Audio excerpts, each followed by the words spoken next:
Will children finish school and university and walk into critical skills jobs that the economy needs? That should be the question. And I am putting it to you. It does not. Mr. Bladen Zimande, SATU leaders, Mr. Lesufi can jump up and down on a platform and shout and scream liberation all he wants. Liberation for people means that I can put food on my table, that I'm able to have a job that will add to the dignity, my dignity as a human being, that will transform my life in such a way that I'm able to make economic decisions that will improve my life and that of my children. That is true liberation. Liberation is not about race. We are past that. In 1994, we crossed the Rubicon where that is concerned. And for any political leader to still today use race as the barometer for transformation and change means that they are manipulative. They are using race and divisiveness to remain in power and to remain relevant. That is my commentary. Now let's talk about what the Basic Education Laws Amendment Act is not. It is not a solution, I've said that. It is an administrative act. What does it mean? And let me park quickly there and say, if you don't believe me, you should certainly believe them, the proponents of this legislation, because the deputy minister, she said at the signing of the Bela Act, it's an administrative act. So what you're actually getting, it means that it is more administrators, bureaucrats. We're actually going to have more warm bodies in seats in the department. So you will have a bigger government or bigger education department, and that money will be salaried rather than to the ground where it's needed the most. Now let's talk about what the problems are on the ground. Before I start there, I want to speak, because our memorandum picks up on what the Bela Act is not. The key points that we highlight are the very things that I'm discussing in this video.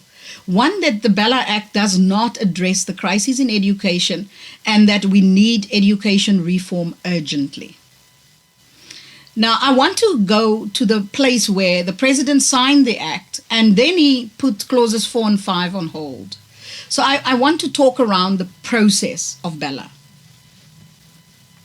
When it went through all two houses of Parliament, the National Assembly, I served on the Portfolio Committee Basic Education, so I have first-hand knowledge of how this legislation went through the National Assembly, and then through the National Council of Provinces after the NA process was completed. Many of our homeschoolers, particularly, would know how this legislation was barreled through, how many of the procedural mistakes, how many procedural mistakes were made with this legislation and in the public participation process, because this is one of the key things that we also highlight in the memorandum.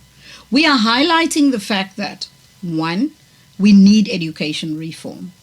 2, that the Bela Act, as it went through the lawmaking process, there's several principles that has been violated by the National Assembly and the National Council of Provinces.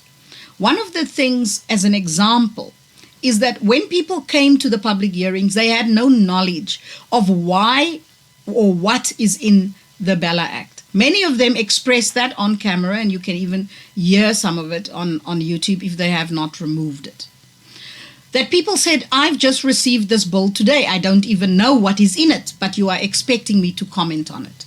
It's one of the things that we also highlighted to the president in my first correspondence to him before he signed the act, that the whole public participation process was ineffective, that meaningful engagement by the committee with what has been said by the public has not taken place.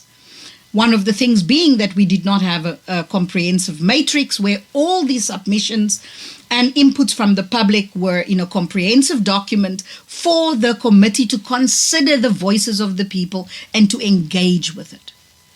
So in the memorandum, we highlight to the president that.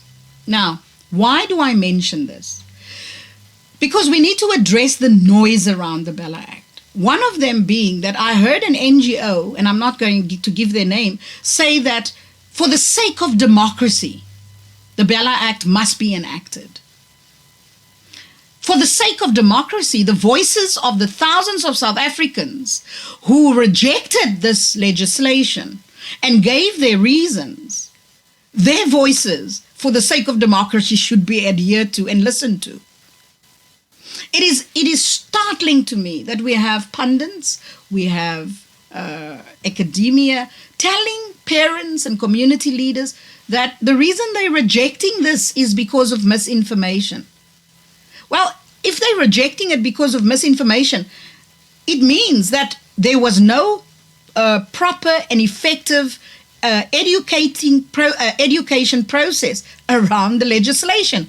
And that again then proves that no, you did not engage in what is fundamental in terms of an effective public participation process, which is to actually educate people and make them aware of what is in the legislation.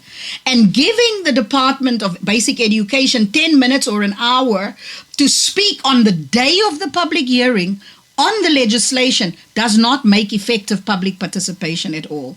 It makes a joke of it makes a joke of our democratic principle of participatory democracy. It makes a joke of the very officials who are getting millions of rands in a salary, and for them to not adhere to the most basic principle or fundamentals of their job when it comes to legislation, when they don't do it, and then to barrel it through with the political muscle of what was then the African National Congress is wrong. And then you can't speak about democratic respect for the democracy or that democratic principles be adhered to, because it was not adhered to here. It was not. This legislation, if taken to court, and I do hope, and I'm asking especially everyone who supports me to support those organizations who will take it to court. Why? Because one of the key reasons that the public participation process was flawed.